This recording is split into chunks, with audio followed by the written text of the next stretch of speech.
اللہ کے پاک نام سے اپنے آج کے سبق کا آغاز کرتے ہیں۔ پارہ نمبر 2 ہے سورہ البقرہ اور آیت نمبر 171۔ ارشاد باری تعالیٰ ہے وَمَثَلُ الَّذِينَ كَفَرُوا كَمَثَلِ الَّذِي يَنْعِقُ بِمَا لَا يَسْمَعُ إِلَّا دُعَاءً وَنِدَاءً صُمٌّ بُكْمٌ عُمْيٌ فَهُمْ لَا يَعْقِلُونَ۔ لفظی ترجمہ ہے وَمَثَلُ اور مثال الَّذِينَ ان لوگوں کی کفروا جن سب نے کفر کیا کمثلی مثال کی طرح الذی جو ینعق وہ پکارتا ہے بما اس کو جو لا یسمع نہ وہ سنتا ہو الا دعا سوائے پکارنے کے ونداء اور چلانے کے سمون بہرے ہیں بکمن گونگے ہیں عمیون اندھے ہیں فہم پس وہ لا یعقلون نہیں سمجھتے۔ بامحاورہ ترجمہ ہے اور ان لوگوں کی مثال جنہوں نے کفر کیا اس شخص کی مثال جیسی ہے جو ان جانوروں کو پکارتا ہے جو پکار اور آواز کے سوا کچھ نہیں سنتے، وہ بہرے ہیں گونگے ہیں اندھے ہیں سو وہ نہیں سمجھتے۔ اس آیت مبارکہ میں اللہ تعالیٰ نے ان کافروں کی مثال دی ہے جو آباء و اجداد کی تقلید کی وجہ سے عقل سے کام نہیں لیتے اور حق کو قبول کرنے کے بجائے اندھا دھن اپنے آباء و اجداد کی پیروی کرتے ہیں۔ اس آیت مبارکہ میں دعا سے مراد قریب کی آواز ہے اور ندا سے مراد دور کی آواز ہے۔ تو اس آیت مبارکہ میں اللہ تعالیٰ نے اپنے آباء و اجداد کی اندھی پیروی کرنے والوں کے اس جانور سے تشبیہ دی ہے جن کو چرواہا پکارتا ہے مگر وہ آواز تو سنتے ہیں چرواہے کی مگر سمجھتے نہیں ہیں کہ چرواہا کیا کہہ رہا ہے۔ یعنی ان کافروں کی مثال ان بے عقل جانوروں کی سی ہے جنہیں چرواہا جب پکارتا ہے تو وہ یہ نہیں سمجھتے کہ وہ کیا کہہ رہا ہے، محض آواز سن کر ادھر ادھر ہو جاتے ہیں۔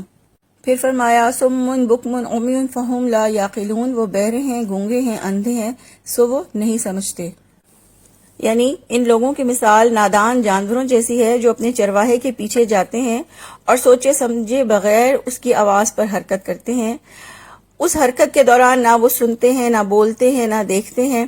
اسی طرح وہ بہرے گونگے اور اندھے بن کر چرواہے کے پیچھے پیچھے چلتے جاتے ہیں۔ یہی معاملہ آباء و اجداد کی تقلید کرنے والوں کا بھی ہے کہ انہیں رسوم و رواج کے واضح نقصانات بھی اگر نظر آئیں تو بھی وہ اندھے بنے رہتے ہیں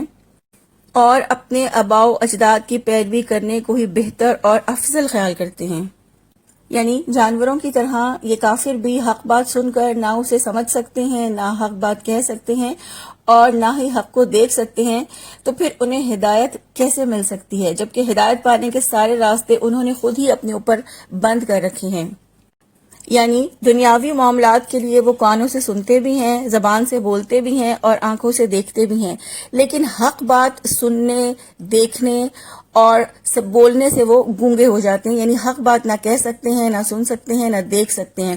یعنی حق کو نظر انداز کر دیتے ہیں جانتے ہوئے۔ یعنی اللہ تعالیٰ کے دیے ہوئے ان اعضاء کو وہ دنیا میں اور اپنے فائدے کے لیے استعمال کرتے ہیں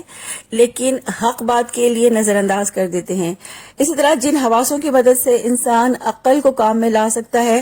اس کو یہ کافر معطل کر کے رکھتے ہیں، اس کی وجہ سے ان کی عقل کام نہیں کرتی اور وہ کچھ نہیں سمجھتے کہ حق کیا ہے۔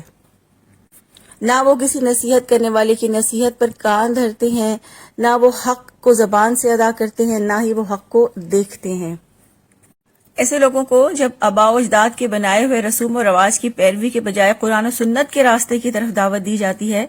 تو وہ جانتے بوجھتے ہوئے اندھے بن جاتے ہیں، بہرے بن جاتے ہیں، گونگے بن جاتے ہیں تاکہ آباء و اجداد کی بنائے ہوئے رسومات پر ہی زندگی گزار سکیں۔ آیت نمبر 172 ہے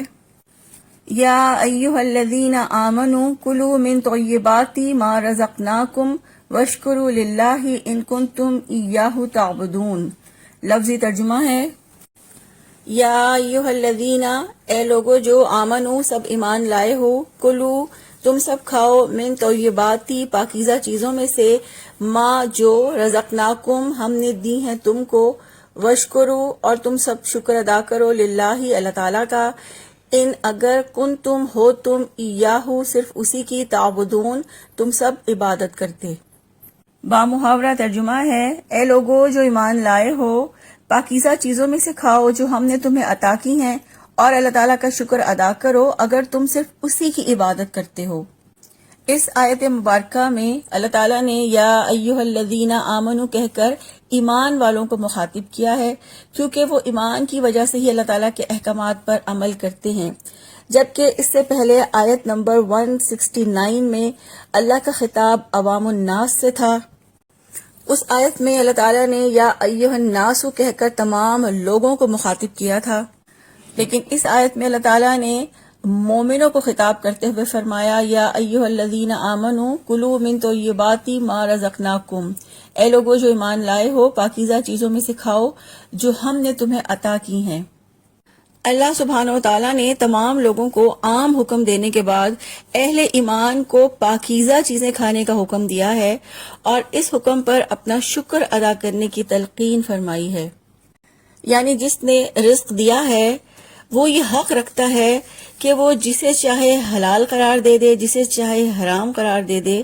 اور حلال اور حرام کی پابندیاں اور قانون اسی کے بنائے ہوئے ہیں، لہذا حلال اور حرام کی خود ساختہ پابندیاں توڑ ڈالو۔ اللہ تعالیٰ پر ایمان لانے کا تقاضا بھی یہی ہے کہ جاہلیت کی پابندیاں اور رسوم و رواج توڑ ڈالیں جو باپ دادا نے اور مذہبی پیشواؤں نے لگا رکھی ہیں، اور حلال اور حرام کے فیصلے صرف قرآن سے اور حدیث سے لیں۔ امام ابن تیمیہ فرماتے ہیں کہ طیبات سے مراد وہ کھانے ہیں جو عقل اور اخلاق کے لیے نفع بخش ہیں، اور اس کے مقابلے میں خبائث ان کھانوں کو کہتے ہیں جو عقل اور اخلاق کے لیے نقصان دہ ہوتے ہیں، اور شراب ان تمام خبیث کھانوں کی اصل ہے، اس لیے کہ وہ عقل اور اخلاق میں فساد ڈالتی ہے۔ پھر فرمایا وَاشْكُرُوا لِلَّهِ إِن كُنتُمْ إِيَّاهُ تَعْبُدُونَ، اور اللہ تعالیٰ کا شکر ادا کرو اگر تم صرف اسی کی عبادت کرتے ہو۔ اس سے یہ پتہ چلتا ہے کہ صرف ایک اللہ تعالیٰ کی عبادت کرنے والا ہی اس کا شکر گزار ہو سکتا ہے۔ تو یہاں اللہ تعالیٰ نے یہ حکم دیا ہے کہ پاکیزہ رزق کھا کر اپنے اندر شکر اور اطاعت کا جذبہ پیدا کرو۔ تو اس آیت مبارکہ میں اللہ تعالیٰ نے بہت اہم حکم دیا ہے کہ کھانے پینے کی اشیاء استعمال کرتے ہوئے کیسے احساسات رکھنے چاہیے، شکر کے احساسات اور اطاعت الہی کے احساسات، یعنی کھانے پینے کی اشیاء استعمال کرتے ہوئے یہ احساس رکھیں کہ یہ سب کچھ اللہ تعالیٰ کا دیا ہوا ہے اور اسی کے حکم کے مطابق کھا رہے ہیں۔ یہ احساس انسان کے اندر اللہ تعالیٰ سے محبت پیدا کرتا ہے اور اللہ کی عبادت کے جذبے کو ابھارتا ہے۔ حضرت انس بن مالک رضی اللہ عنہ سے روایت ہے،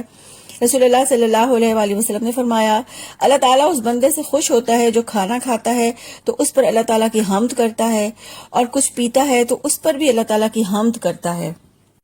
یہ آیت مبارکہ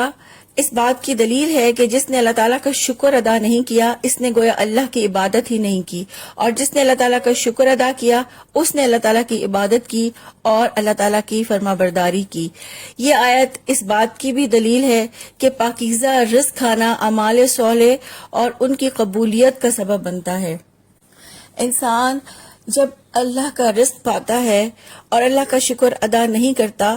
تو رزق پا کر انسان کی توجہ عطا کرنے والے کی طرف نہیں جاتی، بلکہ اس کی توجہ چیزوں کے اندر موجود خصوصیات کی طرف ہو جاتی ہے، اور پھر اس طرح انسان پیدا کرنے والے کو نہیں بلکہ پیدا کی گئی چیز ہی کو سب کچھ سمجھ لیتا ہے، اور اس طرح اس کے دل میں ان چیزوں کے لیے احترام کا جذبہ ابھرتا ہے، اور ایسا انسان جب اللہ کے شکر سے غافل ہو جاتا ہے تو اللہ کی اطاعت سے بھی غافل ہو جاتا ہے۔ اللہ تعالیٰ نے قرآن پاک میں متعدد جگہ یہ شکوہ فرمایا ہے کہ بہت کم لوگ ہیں جو اللہ کا شکر ادا کرتے ہیں، اور اللہ کی نعمتوں کا شکر ادا کرنا اللہ کی نعمتوں کی حفاظت بھی کرتا ہے اور نعمتوں میں اضافے کا سبب بھی بنتا ہے۔ سورہ ابراہیم میں اللہ تعالیٰ فرماتے ہیں لَإِن شَكَرْتُمْ لَأَزِيدَنَّكُمْ، اگر تم شکر ادا کرو گے تو میں اور زیادہ دوں گا۔ اسی طرح ایک حدیث میں اللہ کے رسول صلی اللہ علیہ وآلہ وسلم نے فرمایا الحمدللہ کہنا میزان کو بھر دیتا ہے۔ اللہ تعالیٰ سے دعا ہے کہ اللہ تعالیٰ ہم سب کو حلال اور پاکیزہ رزق کھانے کی توفیق عطا فرمائے اور اللہ کا اس طرح شکر ادا کرنے کی توفیق عطا فرمائے جیسا کہ شکر ادا کرنے کا حق ہے، یعنی دل سے، زبان سے، اعضاء سے اللہ تعالیٰ شکر ادا کرنے کی توفیق عطا فرمائے اور شکرانے کے طور پر نیک کام کرنے کی توفیق عطا فرمائے، آمین۔ سبحانک اللہم و بحمدک